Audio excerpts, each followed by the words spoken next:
Okay, yeah. How are everyone? This is the Africa podcast. Imagine it is very, very great. Today I have a beast in the DJ industry.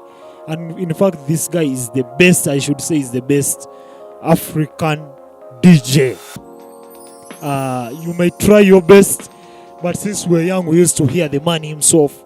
What the podcast has done for me, I thank the Almighty God. I'm with the guy himself, DJ Kalonji. Wagwan.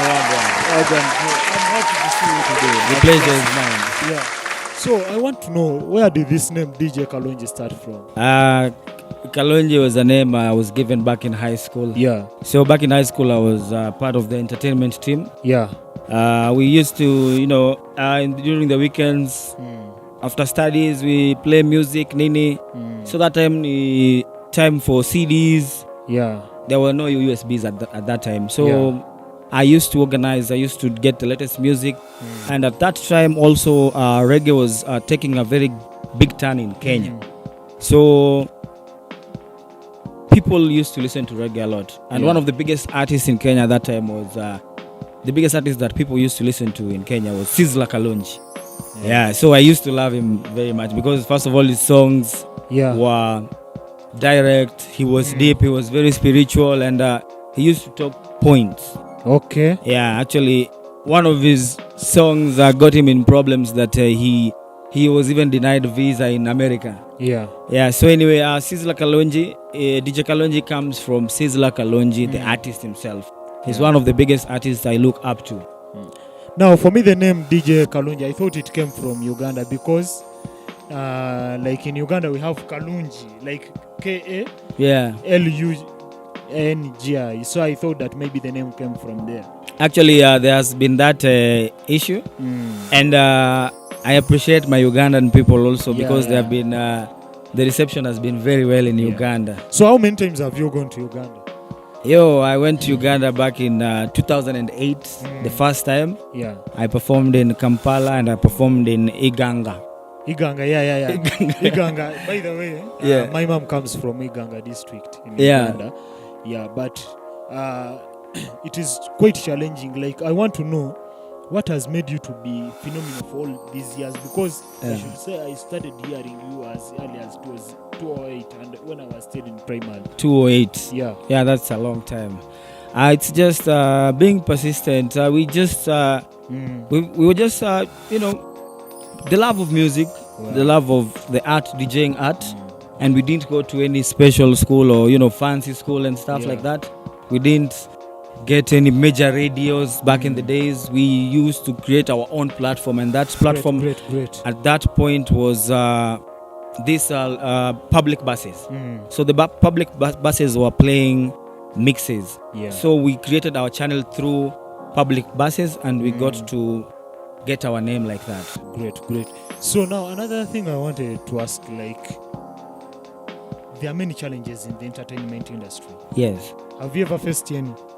Yeah, like for me, I have told you I didn't start like any other DJ, because any other DJ you will know him from a local radio or a local TV.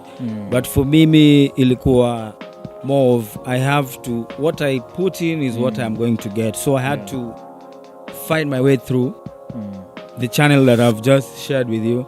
So of course there were challenges like there's no acknowledgement from other DJs, because that time it was either you're from a radio or from a TV. That's when you're going to be given gigs. Okay, great.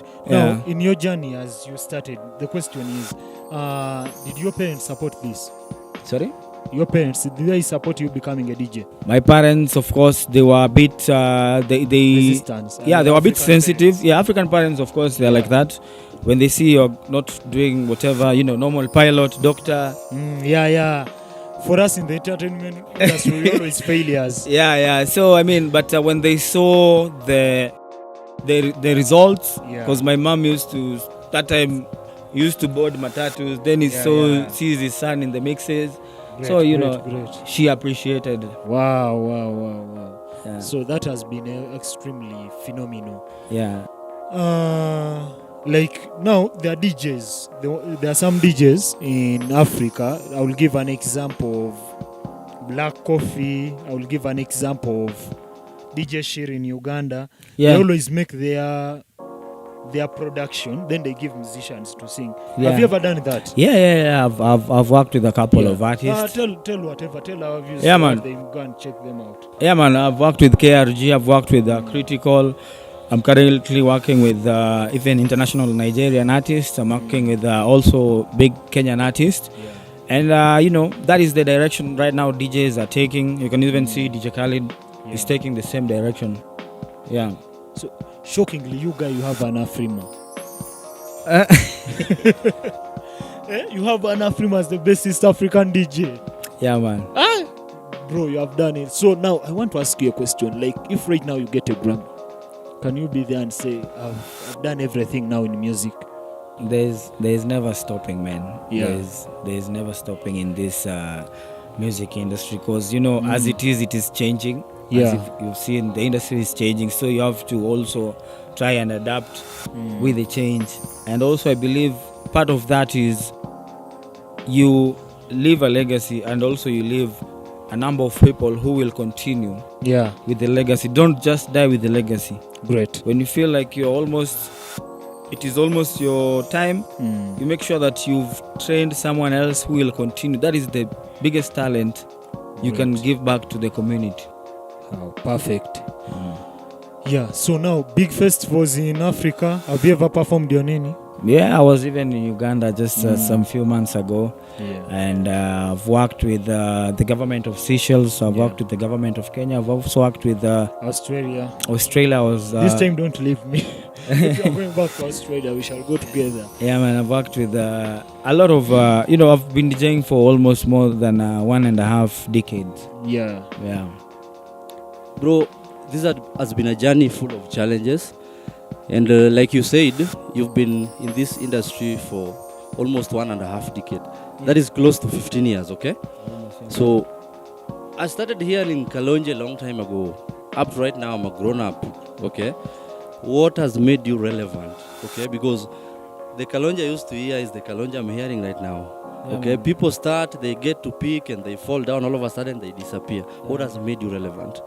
I think people forget where they come from, and it's such a sad affair. Okay. People need to understand and embrace the journey. Okay. Because fortunately or unfortunately, some people get overnight success, and they don't know what to do with it. Okay. But I thank God it has not been an overnight success. It has been a journey. Okay. So the moment if it is a journey, yani pale unaona kweli ni safari, unaona. Yes, bro.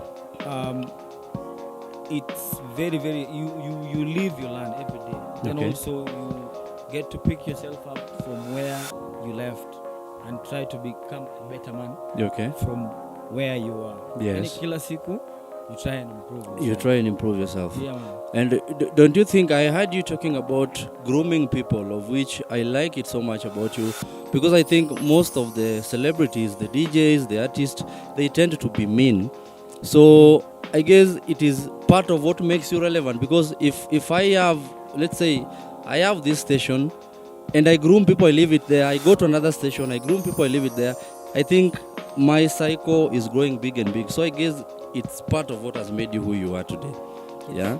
Yes. So that's nice, bro. Yeah. So basically, I mean, when you're given a talent, like, for example, right now you have this podcast. Yes. One day it will become, you'll reach masses, you'll reach even international artists and stuff Sure. like that. Sure. And for you to reach there, you need to first start with the people around. Yeah, the people around us. Around, yeah. Sure. So people tend to forget that. People tend to forget that you need to start with the people around, work with the people around, work with them, work with people who you can work with, Yes. and grow with them. Okay. After you grow with them, at least now they'll say, at least he has left us a legacy. At least a legacy. Yeah. That's so good of you, bro. And now again, another question. And this one, I think, as a DJ, you work hand in hand with so many artists. True? Yeah. So now I'll just talk within our border regarding Kenyan artists. Yeah. I see, once I get to a club, I think a DJ would play 2 hours of Nigerian music. Then just 5 minutes of Kenyan music, bro. As a DJ, as an international DJ who has been in the industry for so many years, where do you think we need to tighten our shoelaces? Or where do you think we need to do things differently? Because I get to a Kenyan club and I hear Nigerian music almost throughout. What do you think is ailing our music, Kenyan industry, that is? I mean, that's a very sensitive topic right there. Okay. But, for Kenyans, they don't want to understand the bitter truth. The bitter truth is Nigerian music, they're putting work. They're really putting work. Yes. And the music has grown. We've seen it exponentially. Yeah, Not sure. even in Kenya, even internationally. When I go to South Africa to perform, when I go to Dubai, yes, people have embraced South African music. People have embraced, Nigerian music because they have been putting it to work. A lot of work inside. So I mean, I feel Kenyans also are really trying. Like I have a number of artists that they're trying to put their name out there. Yes. And it's a good thing. It's a good thing. Yes. But we also need to acknowledge that people will see the work eventually. People will see the work. Actually, the work will speak for itself. The work will speak for itself. So for me, it's more of every aspect of this work is business. Sure. And business is what does the client want. Yeah. As much as yes, we are patriotic and stuff, we also need to give some tough love to our Kenyan artists. Of course. That's why I've said it's a very sensitive topic. Yeah, I know. Kuna mahali mpaka ilikuwa imefika yani mpaka yes. Artists wanaleta noma nini, but we only put music that is out there, that is relevant out there. Because what is known by the bigger population. As a business. Yes. Yo, I have this song. Let me shoot a video. I have a pre-production team. I have a post-production team. Sure. I have a PR team. I have a marketing team. Yes. And when you do it like that as a business, you will utachomeka for the first time. Yes, because yes, like yes, any yes. other business, you will start to know the product, the service. But after that, but when they take it as a business, now Kenya has talent. Sure. He's from Uganda, right? Yeah, he's from Uganda. Chameleon started his career here in Kenya. Yeah, sure. That's why we're still locked in early 2000, late 90s songs. Nameless. Yeah. Isa. You can never go Juakali. Yes, yeah. Why? Because at that time, Kenya was at its peak. Yeah. You understand? So it's just something that people lost along the way. But I feel also they have been trying to catch up. Yeah, a bit of steps. Yeah, like for Calligraph, big up Calligraph. Yeah. He has been really making some huge steps. Yeah. Nigeria he has filled a stadium in Nigeria. Sure. And that is beautiful. So for us, let's say we are growing and we are realizing our potential. Our potential. As Kenyan artists. Okay. So that's so good of you. And again, straight to another question, bro. You are a celebrity. Even if I'll go ask my son right now, DJ Kalonji, he will tell me, absolutely he knows DJ Kalonji. So, as a celebrity, okay, because there are so many celebrities we've known, all of a sudden they disappear. So, as a celebrity, what is your advice to your fellow celebrities so that I don't rise up to fame today, then tomorrow I just fall? I mean, the biggest lesson I've learned is always trust the process. Trust the process. Don't put money in front. Yes. Trust the process. Believe in God. Be transparent, because also you're going to build your reputation along the years. You might mess someone here today, and that thing will come back and bite you 10 years later. Sure. Yeah, so I've seen a lot of people we started with, wanaenda wanaharibu reputation zao, and that naendaga tu pole pole, and you don't realize until it's too late. It's too late now when you fall. Just trust the process, be transparent, put God first, always put hard work. Yes. Just put hard work. Like the person you are today, make sure you're better than that tomorrow. Okay. Yeah, man. Yeah. So the reason as to why I ask this is because I engage a lot of young boys and a lot of my age mates on this topic. Nowadays you find that young men, they would even prefer going for sugar mummies. They go for these women who have money, okay? And small girls too going for the big bazoos with money, okay? Yeah, man. So I tend to wonder what is going on, because this is not what we used to see a long time ago. I mean, it's just the same, like easy come, easy go. Yes. Easy come, easy go. And that's why I always go back to the point, trust the process. trust the process, Yes. work hard, and eventually your hard work will pay off. Sure. Your hard work. When you see me with an iPhone, or you see me with a flashy car, that is 15 years of work. Of work, sure. Yeah, that is 15 years of work. If you see me interacting with a certain company, that is 15 years of rapport. Yes. A beautiful relationship. Sure. Yeah, so always trust the process. Yeah. Yeah. So now, bro, this one I'll take it to our side. We started this channel not long ago, and I know it is tough. Growing is never easy. So, like you are somebody who has grown. We are trying our best to put whatever we can put. You see our sound engineers, the cameraman, we as the host. We try our level best to at least get to that bar where we see ourselves, okay? We are that big dream we are chasing, all of us. So now, as you, as an international DJ, as someone who has interacted with so many people, as someone who has connection to so many people, we are just like 10 of us. What advice would you give to us as African podcast? Me as Bouncer Boy, my brother as Ibrahim Oana, the kind of advice that you can give this team that will keep us going, okay? That will keep us pushing so hard, okay? I mean, first of all, big up for your professionalism. Thank you so much, bro. Yeah, so if you don't know, if you're watching the podcast, first of all, we're in the middle of the night. Yes. In the middle of my event, and Yes. this just came in, and we just had to do it because they made a commitment of coming. Sure. So that also shows commitment. I mean, the company eventually grows, and when it grows, there is I feel bigger than you. Sure. I'm doing better than you. Like you feel like a form of resentment. Yeah, sure. Yeah, you feel like you're better than the others. So don't let that get into your head. Okay. Yeah, just grow. Always try and improve. Do your research.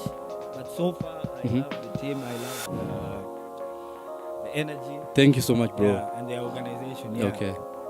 We appreciate. So, I guess that is going to be enough for today because we need to release DJ Kalonji. You need to get to the desk. So, bro, it was so nice having you here.